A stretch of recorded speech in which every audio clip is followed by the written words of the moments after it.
Muhammad Nasir Nurdin terpilih sebagai Ketua Persatuan Wartawan Indonesia Aceh periode 2021 hingga 2026 mendatang. Muhammad Nasir Nurdin terpilih setelah meraih suara terbanyak pada pemilihan Ketua PWI Aceh yang berlangsung di Hermes Palace Hotel Banda Aceh. Ucapan selamat dari peserta pemilihan Ketua PWI Aceh langsung mengalir kepada Muhammad Nasir Nurdin, satu dari 5 peserta yang ikut dalam bursa pemilihan Ketua PWI Aceh periode 2021-2026. Betapa tidak, pemilihan yang berlangsung dalam 2 putaran ini akhirnya berakhir dengan terpilihnya Nasir Nurdin dengan meraih suara 121 dari total 207 peserta yang menggunakan haknya pada pemilihan Ketua Organisasi Kewartawanan Ketertua ini. Pimpinan redaksi di Aceh Post ini unggul atas Teguh Haris Fadilah yang meraih 83 suara pemilih.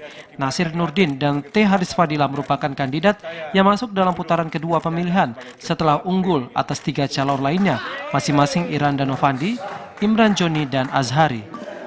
Usai ditetapkan, Nasir Nurdin menerima penyerahan pataka kepemimpinan PWI Aceh dari Ketua PWI Pusat Atal S. Depari.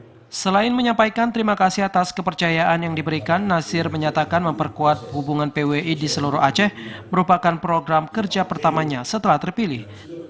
Melakukan konsolidasi antar PWI di seluruh Aceh dengan provinsi. Saya pikir itu yang paling penting, kita melakukan kesamaan pandang, kesamaan program kalau bisa, untuk pembangunan yang akan kita lakukan bersama-sama untuk penguatan kelembagaan secara organisasi, penguatan kelembagaan, dan juga penguatan anggota. Terima kasih kepada pekerja pers, khususnya yang bernaung di bawah wadah PWI, yang telah memberikan kesempatan kepada saya untuk memimpin organisasi terbesar dan tertua di Indonesia. Insya Allah PWI akan terus maju. Selain Ketua, Konferensi Provinsi 12 PWI Aceh juga menetapkan Tarmilin Usman sebagai Dewan Kehormatan Provinsi.